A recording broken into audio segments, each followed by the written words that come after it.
नमस्कार जय जगन्नाथ मु शिवजी सतपति स्वागत करते मो यूट्यूब चैनल को।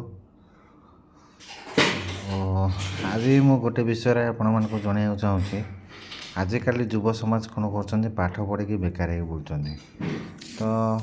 बहुत किसी पाठ पढ़ला पर बैकग्राउंड सपोर्ट मिलो कि न मिलो से तो जना ना किंतु बेकार हो बुलूँ ता भर अधिकांश युव समाज कौन कर किसी सिक्यूरिटी ड्यूटी जाइक लगी जाऊँगी तो बहुत लोकंकर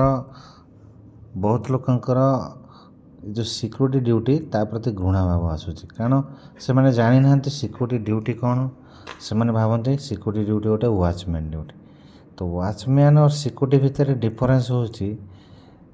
वॉचमैन माने जगुआड़ी किंतु सिक्यूरिटी हूँ डिफेन्स लाइन ड्यूटी हुए तो से कम सैलरी मिल पार था किंतु सिक्यूरिटी मानकर पावर भी हो गोटे प्राइवेट ऑर्गेनाइजेशन पे काम कर गोटे पुलिस जमती पुलिस माने कौन गवर्नमेंट से माने रक्षा करता तो सेमती सिक्यूरिटी होती प्राइवेट ऑर्गेनाइजेशन पुलिस। तो सिक्यूरिटी और वॉचमैन भितर डिफरेन्स कौन वॉचमैन यूनिफॉर्म नहीं सिक्यूरिटी मानकर कौन हो देहरे यूनिफॉर्म अच्छी और सिक्यूरिटी माने निश्चय स्मार्ट होता दरकार एजुकेशन होता दरकार करेक्ट होता दरकार यूनिफॉर्म रही दरकार आई फॉर इंटेलिजेंट होता दरकार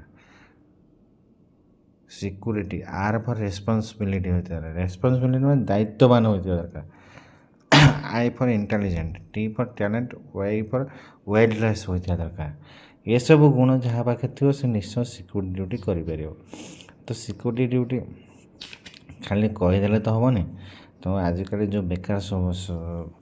आदमी रोचंती बहुत सारा बेकार आदमी से मैंने प्रथम निज गोड़े ठिया होगा चेष्टा करते निज गोड़े आजिकल ठिया होगापी बेस्ट ड्यूटी होची सिक्यूरिटी ड्यूटी। तो सिक्यूरिटी मान को घृणा करंतु नहीं जो मैंने घृणा कर जानी ना कि सिक्यूरिटी पावर केते सिक्यूरिटी ड्यूटी कौन आ सिक्यूरिटी क्या कह जाए से मैंने भावते मैंने गोटे गोटे वॉचमैन और सिक्यूरिटी भितर बहुत डिफरेन्स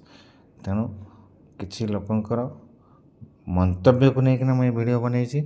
जदि क्या खराब लगुच लगुता से मत किसी प्रभाव पड़ोनी। जय जगन्नाथ।